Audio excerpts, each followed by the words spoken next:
Depuis quelques jours, le bleu du ciel a envahi l'immensité de la steppe. Et quelque chose de plus doux dans l'air annonce l'été. Un camion jaune serpente sur la piste.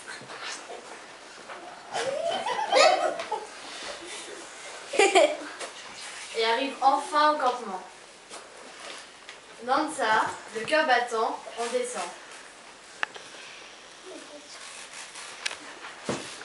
Elle retrouve enfin le vent sauvage et l'odeur âcre des herbes. C'est ici, chez elle. Nansa s'écrie sans sa mère en la voyant. Comme tu as grandi et comme tu es jolie dans ta robe d'écolière. Je connais plein de chansons et de poèmes maintenant. Claironne Nansa. Tu me les apprendras? Lui demande aussitôt sa petite sœur.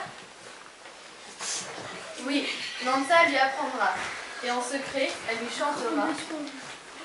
Au reflet de la lune, telle une tasse d'argent, le cheval indompté a bu à grands traits. Dès qu'elles le peuvent, les deux sœurs montent dans les collines.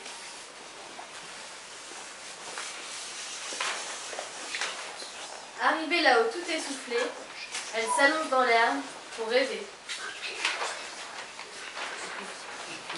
Puis s'amusent à chercher dans les nuages les petits chevaux sauvages que le vent fait galoper.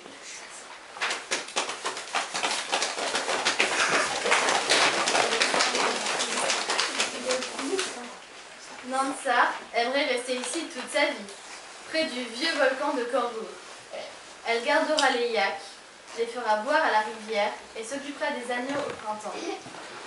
Dans le petit matin brumeux, elle partira sur son cheval pour voir le soleil pâle se lever derrière la montagne.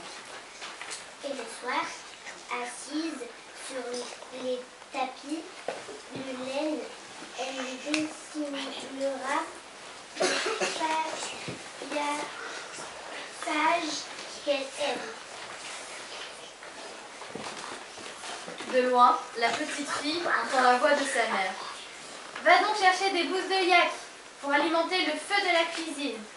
Sinon, rien ne sera cuit au dîner. » Nansa prend alors son panier et une petite pique en roseau et ne s'éloigne pas trop lui dit sa mère. Au pied de la montagne, un cri attire son attention.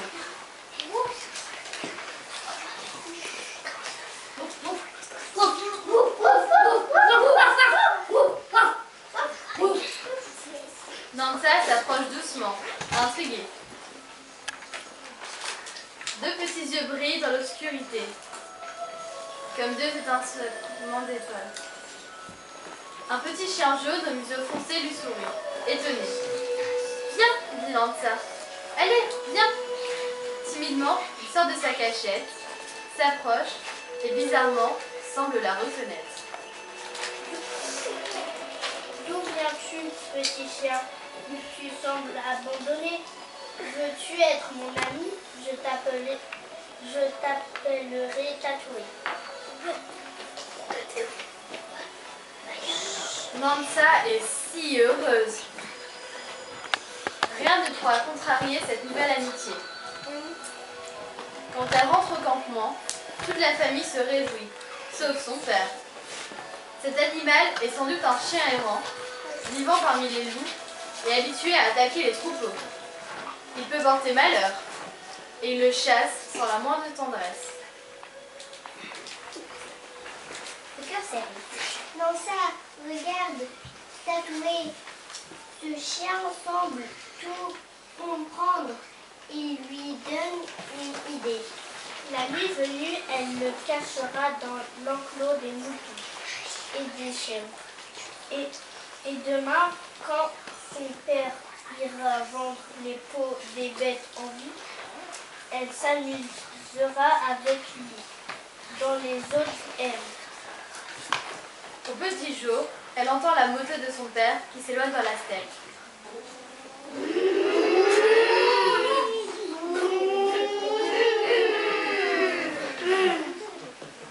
Vite, elle se lève inquiète. Et si son petit chien n'était plus là? Le tatou dort encore attaché à sa corde dans l'enclos. Ce matin, elle doit conduire le troupeau de chèvres vers les bons pâturages. Et qui mieux qu'un petit chien pourrait l'accompagner? Nandsa trotte et galope sur son cheval.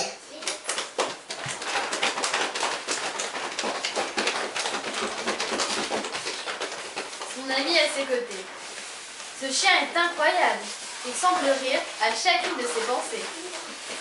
Elle se souvient des chansons que les cavaliers chantonnent en parcourant la steppe. Sous un soleil brûlant. La terre est légère comme les fleurs. Le temps semble s'arrêter, comme le ciel. Mais brusquement, le vent se lève, le ciel s'assombrit,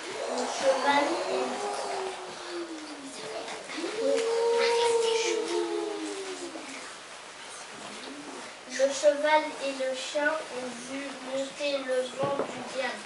Les couleurs s'affrontent et la montagne mongole a maintenant tiré son manteau de pluie. L'orage arrive.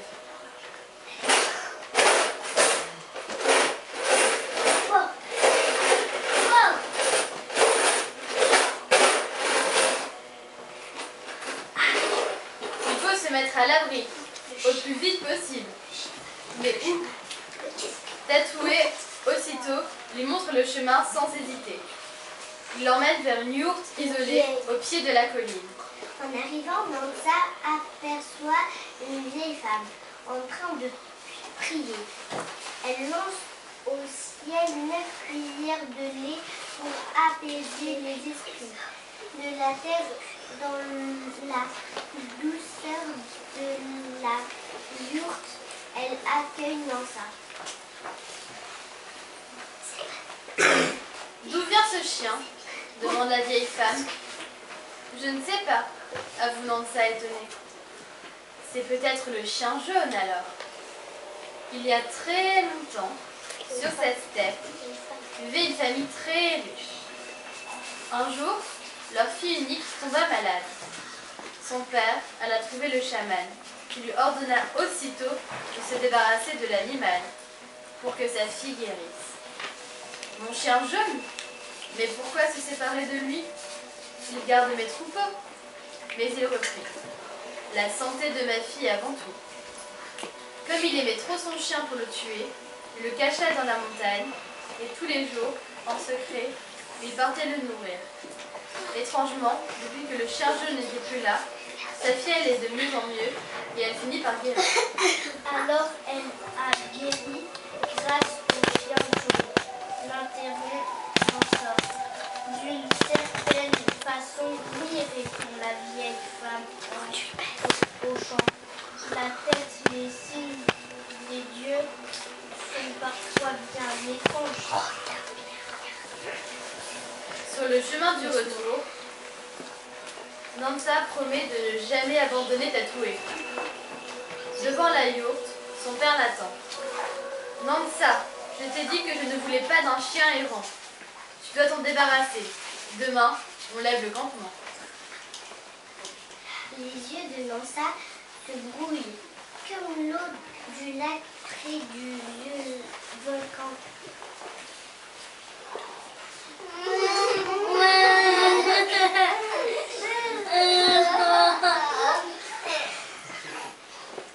Les premières pluies ont chassé les fleurs. L'été est fini. Bientôt, le froid glacial de l'automne sera là. Il est temps d'aller plus bas dans la steppe. Les parents de Nandsa démontent la steppe, la yourte. La famille entière s'attelle à la tâche. On enferme dans les coffres les lourdes couvertures brodées et les vêtements. Tandis que son petit frère court en riant excité par l'animation du départ. Nansa roule les tapis, mais son cœur est triste.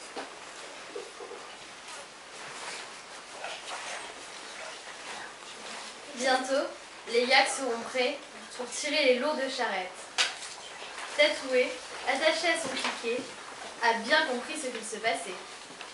Il jappe.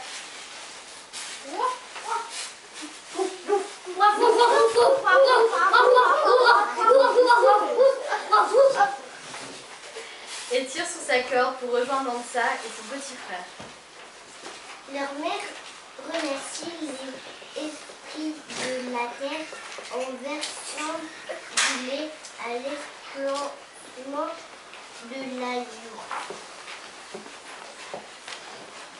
Le père de Nansa a donné le signal de départ. La charrette s'éloigne au pas lent des yaks. Nansa regarde encore le petit chien qu'elle aime. Soudain, elle saute en marche et court l'embrasser une dernière fois. En la voyant s'éloigner, son petit frère s'échappe, lui aussi de son panier. Personne ne s'en aperçoit. Quand elle retrouve la caravane, Nansa a tellement de peine qu'elle préfère être seule. Elle grimpe dans une autre charrette en pleurant.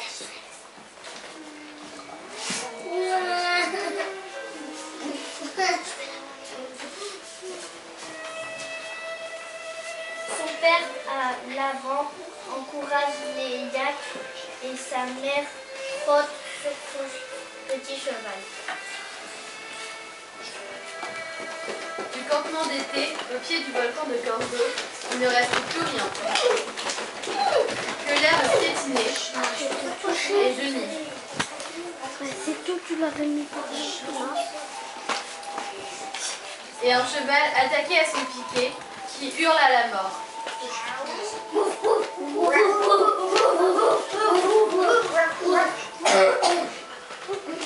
Toute la famille est partie.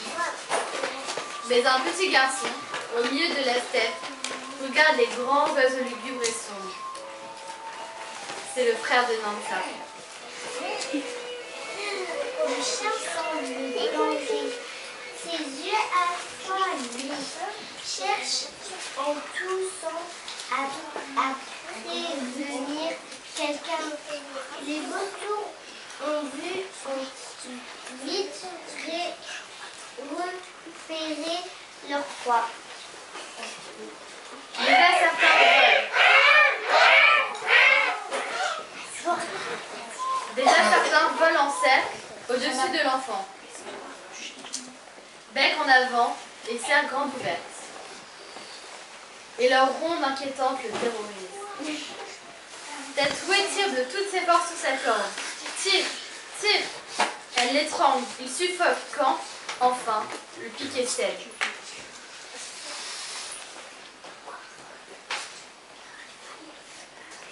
Le chien se ruse sur les rapaces en aboyant. Les vautours se dispersent et leurs cris aigus résonnent dans la steppe. Pendant ce temps, la caravane avance.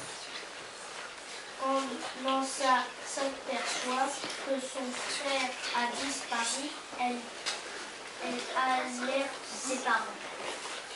Son père enfourche aussitôt son cheval.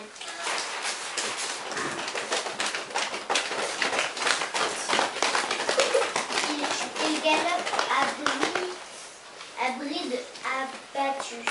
Il a peur d'arriver trop tard. Il pense au loup et galope. De plus belle dans la steppe, éclairée par la lumière dorée du soleil couchant. Son cœur se serre, il a mal. Quand il arrive enfin, il aperçoit au loin les plumes noires des vautours. Il entend des pleurs.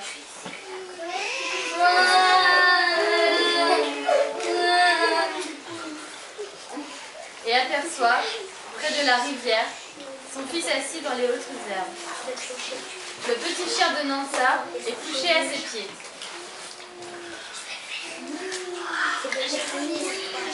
En le serrant dans ses bras, mon chien lui a sauvé la vie. C'est ainsi que Nansa retrouva Tatoué, son petit chien jaune des contes de Mongolie. C'est lui qui porte ma bonheur dans le passé et le présent. La nuit peut venir avec ses loups et le vent sauvage de l'hiver. La yourte désormais sera bien gardée